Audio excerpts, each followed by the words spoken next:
I just got off the phone from Alan and I thought, well, let's have another beer. Let's do Alan's beer.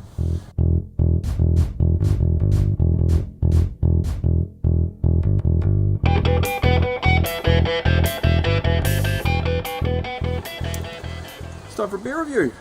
It is time for Shadowbeast Breweries. It came from the deep. Look at that. It's a stunning label. It's really well put together. The typography is really cool. Nice font selection there, Alan. Or Liz, whoever picked the font. Great stuff. It looks very good.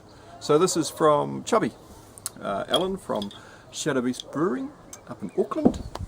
Enjoying the wonderful sunshine. It's been up the back of the section, cleaning up. Oh, did you hear that? That wasn't the wind in Wellington, that was Alan's bottle. Cleaning up the backyard. I have to clean that up later on. Oh, there's a nice coffee smell on that. Oh, yum.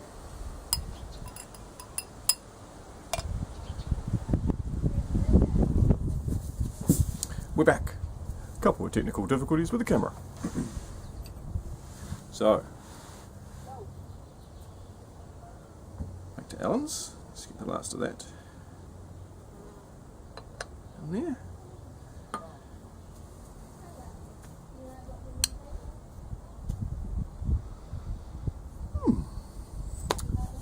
Coffee smells a little bit cold. Obviously it's a cold beer, well, salad beer, because I'm drinking at a cellar temperature, which is what, 12 degrees.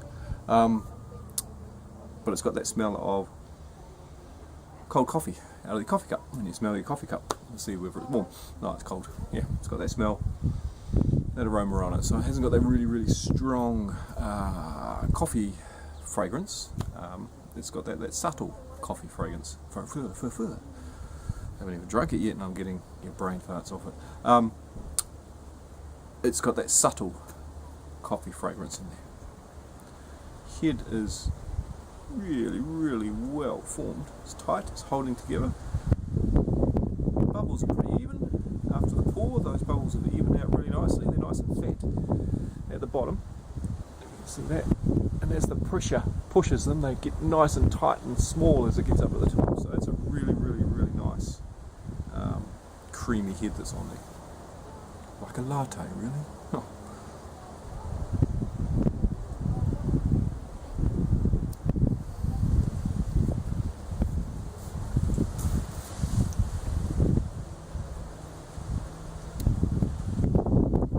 This is where Alan panics as I sit and I taste.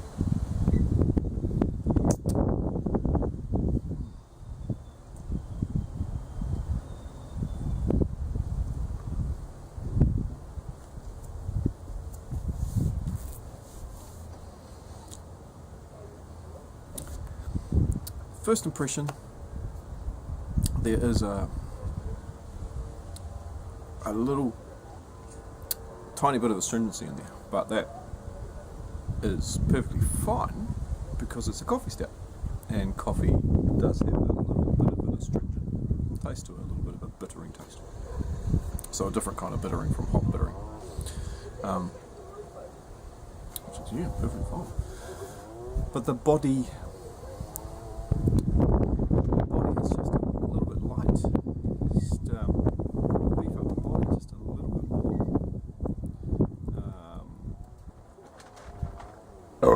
Pardon me. Excuse me.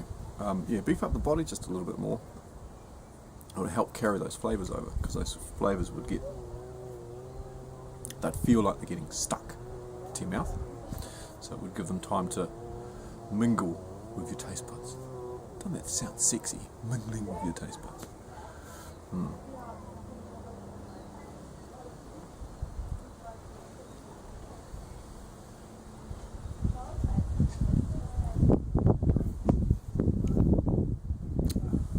Flavour is really good. Flavour is really good in there, but as I just said, it's sort of, it goes away really fast. It doesn't hang on the back as much as what a stout would have. The stout would stick around at the back of the palate a lot longer so that you can taste it. But I think the balance of coffee in it is pretty good. The balance of coffee and the malt is very good. The colour is exceptional. You can't go wrong with that colour. Thank you, Alan. That is a wonderful beer. I think you've done a great job of brewing this. I'm looking forward to... Ooh, shit, nearly spilled it. Nearly came out of the deep side of the glass. Wow, colour. I'm looking forward to you brewing this again, and what little tweaks that you have in mind, because I know that you made a suggestion to me that you wanted to do some changes to the recipe. Now, there's not a lot of changes that you really need to do to this beer. I think it's the smell is good. There might be a little bit of DMS on there, but the coffee is masking it okay, so that's good. That's doesn't really matter. That coffee smell is the strongest smell that's come through. And as I said, it smells like when you smell a cold cup of black coffee. You can just get that smell. So it hasn't got that strong barrister coffee smell. It's got more of a instant cold coffee smell. So maybe up the coffee, or change the type of coffee that you're putting in, because that could totally change the flavour. And then the only other thing is, as you can see now, the head has disappeared. Would be to increase the body of the beer. So a little bit of lactose in there, something just to beef up the body of it, to make the stout thicker, and so that the head remains there and it maintains that head, because the bubbles are just popping away. They can't hold their structure long enough. So that's why there's no lacing on the glass. Yet the beer was producing a wonderful head formation when it first started. It had some really nice creaminess in there. Cheers, Alan. Thank you very much. I will be enjoying the rest of this, and then I might finish work for the rest of the day. Have another beer. Oh. Cheers. Have yourself another one.